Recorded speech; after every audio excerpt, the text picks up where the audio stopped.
বিসমিল্লাহির রহমানির রহিম। সবাইকে জানাই ঈদ মোবারক। আমি আজকে গরুর মাংস রান্না করব। তার জন্য মাংসটাকে কেটে ধুয়ে পরিষ্কার করে রেখেছিলাম আগে থেকেই। আমি মাংসটা মাখিয়ে প্রেসার কুকারে রান্না করব।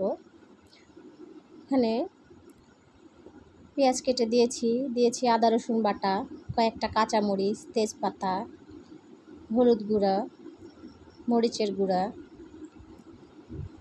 স্বাদ মতো লবণ, এলাচ, লং, দারুচিনি কয়েকটা করে দিয়েছি আর দিয়েছি তেল দেওয়ার পরে আবার মনে হলো যে একটু কম হবে, তো আর একটু দিলাম। দিয়ে আমি মাংসটাকে খুব ভালোভাবে মেখে নিচ্ছি।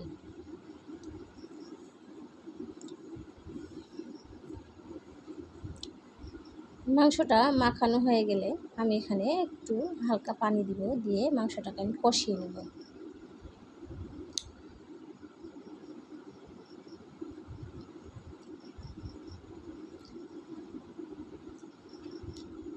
মাংসটা আমি কষাতে দিলাম, দিয়ে এখানে কলপাড়ে আমি আসছি। বাচ্চাদেরকে আম কেটে দেব। কিছু আম ছিল ঘরে, পাকা আম। আমগুলোকে কেটে ধুয়ে বাচ্চাদেরকে খেতে দিই।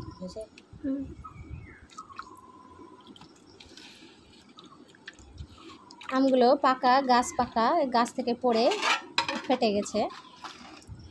এই আমগুলো কিন্তু খেতে খুব মজা হয়। আজকে আমটা আমি একটু ভিন্নভাবে কাটবো, খোসা না ছাড়িয়েই এইভাবে কেটে খাবো। এক এক দিন এক একভাবে আম কেটে খেতে ভালোই লাগে। ছোটোবেলায় তো আমরা আম চুষে বেশি খাওয়া হতো। এখন বাচ্চারা খেতে চায় না, অলস ওরা, ওদেরকে কেটে দিতে হয়, তারপরে খায়। আমরা তো গোটা গোটা আম হাতে নিয়ে কামড়িয়ে খেয়ে নিতাম। আমার আম কাটা হয়ে গেছে। এবার আমি প্রেসার কুকারটা চুলা থেকে নামিয়ে এনে মাংসটা দেখবো যে কেমন হয়েছে।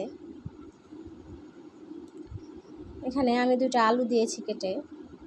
মাংসতে আলু দিলে খুব ভালো লাগে খেতে, আপনারা সবাই জানেন।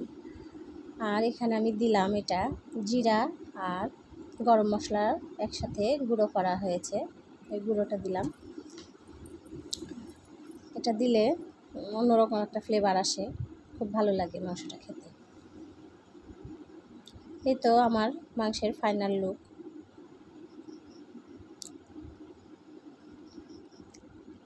দেখুন মাংসটা দেখতে কত অসাধারণ হয়েছে।